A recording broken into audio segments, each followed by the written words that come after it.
And this next segment is with Dr. Kenneth Christiansen. And you can see his title there, Policy-Oriented Anti-Racism versus Consciousness-Oriented Anti-Racism, What Works Best. Ken has been an observer and participant in race-related issues since 1965, when he joined a volunteer ministry on the south side of Chicago. His primary career was as a college teacher for 34 years, ending in 2008. He served a small congregation in Illinois as an ordained United Church of Christ minister for 4 years before that. He is a member of UUA'S. He's presented papers at UUA'S events at 3 conferences in the past, and the papers produced at those events and other articles he's written are in the Mac Arrow, which is the journal, the online journal of UUA'S, and you can find all the issues on our website. So I give you Dr. Kenneth Christiansen. Thank you, Richard. I'm getting over COVID, so if I have to cough or my voice breaks a little bit, please bear with me. I'll try to get it straightened out. Richard asked me if I would talk about the different forms of anti-racism. This came about after a Zoom conversation where a lot of frustration was being expressed. Have we had any Zoom conversations where there wasn't any frustration being expressed? My perception is that the frustration many of us feel has something to do with the moral high ground question. How many of us gathered here today have felt belittled or put down by someone in UUA leadership, nationally or locally, who talks and acts like they have the right and obligation to put us in our place? Did the absolute moral high ground they claimed, by any chance, have anything to do with all the baggage attached to the color of each of our skins? As Richard mentioned in the introduction, I've written many words about asset-based anti-racism versus guilt-based anti-racism over the past 13 years. What I'm presenting today is about the same realities from a different perspective. I'm attempting to understand the way people whose ideas I question are thinking. Religions have ultimate concerns. In my analysis, anti-racism is the ultimate concern for the current class of leaders of the Unitarian Universalist Association. Not just any approach to fighting racism, not the approach proven most effective for fighting racism, rather an approach that has split many congregations and driven many out of the ministry. It doesn't have to be that way. To understand what is going on with today's UUA anti-racism program, it helps to look at alternative ways racism and anti-racism can be understood in general and how they have been understood in the UUA historically. A first and most basic question is, where is racism located? Is it located in policies and laws that need changing? Or is it located in people? A person can say that racism is located in both places, in both policies and people. However, anti-racism projects tend to focus on only one of these choices. Groups and individuals working in the tradition of Martin Luther King find racism in laws and policies that are objectively discriminatory.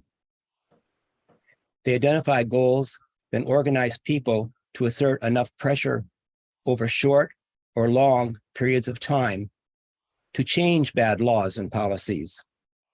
That is how the civil rights legislation of the 1960s was established. Black and white leaders who were committed to positive change marched together for voting rights, for open housing, for an end to employment discrimination, for educational reform, for better policing, and for many other causes. The cost was steep. Both Black and white freedom riders suffered life-changing physical injuries at the Birmingham Greyhound bus station. Both Black and white people were murdered during the Selma to Montgomery March for voting rights. Both Black and white people continued to apply pressure until life-changing civil rights laws and policies were enacted. This is a key point I've made before and want to make again. All Black and white people who supported the cause were considered assets to the cause. That's true for many efforts utilizing the methods of Dr. King today, including the church-based community organizations in which many UUs participate. And lest we forget, both white and Black people opposed the civil rights movement. White people who opposed the movement are obvious. They identified as white supremacists. They utilized tactics including murder and mayhem. Murder and mayhem are still with us. Symbolic violence in the form of racist signs above freeways and racist slogans projected on buildings and sports stadiums have happened recently in many places, including in my city, Jacksonville, Florida. Even more important, white supremacist racism lives in all too many well-funded dog whistle style political campaigns. Black people who opposed the civil rights movement and its integrated tactics were located in the Black Power and Black nationalist movements of the 1960s and are still with us today in the Unitarian Universalist Association. John Lewis, writing in Walking with the Wind, a memoir of the movement, speaks very painfully of the split in SNCC, the Student Nonviolent Coordinating Committee, when white SNCC members were driven out of the organization. This was the spring of 1966. The Black Power movement insisted on resegregation for the purpose of building up the Black community without white interference. At about the same time, a group called Black Unitarians for Radical Reform was founded at the First Unitarian Church of Los Angeles. Mark Morrison Reed shares many details about all the groups that formed during this period in his very important work, Black Power and Unitarian Universalism, Revisiting the Empowerment Controversy. Members of Black Unitarians for Radical Reform played key roles in this controversy. They were instrumental in the formation of the Black Unitarian Universalist Caucus and the Black Affairs Council. All three of these organizations were segregated and dedicated to Black self-determination. Now we come to something that puzzled me for a long time. At the same General Assembly that voted to give $1 million to the newly formed Black Affairs Council, the Black Unitarian Universalist Caucus adamantly opposed any funds being voted for the continuing integrated anti-racism efforts of the newly formed Black and White Action Organization. Why? Only 3 years earlier, over 200 white clergy and many white laypersons had joined Dr. King in Selma. 2 were killed. That integrated effort extended voting rights to Black people for the first time. Why was segregation so important now? Times were changing. In 1970, Hayward Henry, the leader and primary spokesperson for the Black Unitarian Universalist Caucus from 1967 to 1970, became the first chairman of the Congress of African People, a major Pan-African movement nationally. In 1972, a faction of the Black Unitarian Universalist Caucus succeeded in changing the group's name to the Black Humanist Fellowship. New bylaws did not mention the Unitarian Universalist Association. A lawsuit ensued between the new Black Humanist Fellowship and the Black Affairs Council over the money remaining from the funds given to the Black Action Committee by the UUA in 1968, 69, and 70. The lawsuit wasn't resolved before the funds were depleted. In keeping with traditions of Black nationalism, Hayward Henry changed his name to Matangalizi Sanyika. Closer to the present, he became a leader in Black Lives UU. Some of you may remember him from the speech he gave at the UUA General Assembly in 2017, on Black self-determination. That speech was replayed in many UU congregations as a white supremacy culture teach-in. Why look at this history? Because it formed the basis of the UUA anti-racism program today. White people were and are present in the UUA in overwhelming numbers. Given the commitment that Black self-determination requires segregated spaces, the question arises, what do you do with the white people? The focus is no longer on reforming racist laws and policies. Rather, the primary focus is now on reforming white people. Looking at the current UUA anti-racism program, it's easy to sum it up as guilt-based anti-racism. Saying anything critical about the program is defined as harm for which a person must apologize or leave or get kicked out of the organization. White supremacy culture is the assumed energy source for all white people. Decentering white people includes giving up the power to do good. If white people are any good at all, they will join in the chant to defund the police. Defund the police? Where did that idea come from? It's part of the total system change that is going to come about by changing people's consciousness, or so they think. I was confused when I heard a speaker at the 2020 General Assembly refer to the 1960s civil rights movement in a derogatory way as incrementalism. The speaker explained the goal of the UUA anti-racism program as creating the beloved community that meant ending systemic racism in its totality.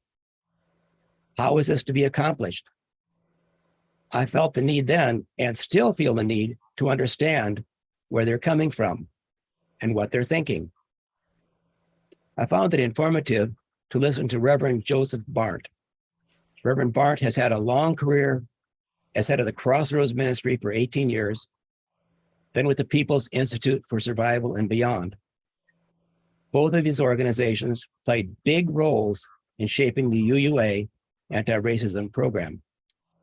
Reverend Barnt's latest book, published a month ago, is co-authored with Barbara Crane Major. Both are community organizers. Crane Major is Black, Barnt is white. They explain, racism is a deeply spiritual issue. Yes, it is also an economic, social, and psychological issue. But we believe that at its very deepest, racism is a spiritual disease, a sickness of the spirit of a people, a relational condition that affects the stability of our common lives and our very ability to be in community. If racism is a spiritual disease, doesn't it follow that we need a spiritual answer, a spiritual antidote? Spiritual things happen in people's consciousness. Barnt and Major call for an organized anti-racism movement that can uproot racism in the systems of this nation. They elaborate. The United States of America was constructed with the conscious and intentional ideology of racist white superiority, and we can consciously and intentionally deconstruct race and reconstruct anti-racism within every system in this nation. Did you hear the bravado, the confidence in that last sentence? We can consciously and intentionally deconstruct race and reconstruct anti-racism within every system in this nation. These words, this formulation of the issues, helps me to understand what leaders of the critical race theory-based anti-racism movement are thinking. They think they can bring about total change in our society by changing people's consciousness. I suppose if you could change everyone's consciousness, you could do that. If we ask, how has that worked out recently? The picture isn't pretty. For instance, in the 2022 elections, a focus on the phrase defund the police in campaign ads helps elect many politicians who want the police to have unlimited money and power and minimum supervision. I think we can agree that the attempt by many adherents of critical race theory to change everyone's consciousness about race by convicting all white people of their guilt has backfired royally in the political systems of this country. We really do need to learn about bad things that have happened in the past and are happening now to successfully make changes that bring about greater justice. The question is, can we look at the facts and the issues together, set common goals, then work together to change what we can change? That is a good description of policy-based anti-racism, otherwise known as asset-based anti-racism. The opposite approach is to imagine that we can bring a total end to racism, total systemic change by changing white people's consciousness. To change consciousness, you first need to convict people of the need for change.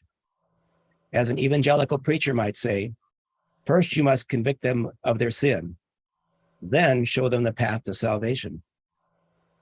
With consciousness-based anti-racism, as with the evangelical message about sin, we are talking about the assignment of guilt, and it just doesn't work out as advertised. Much more needs to be said, but I'm stopping here for today. Thank you, Ken.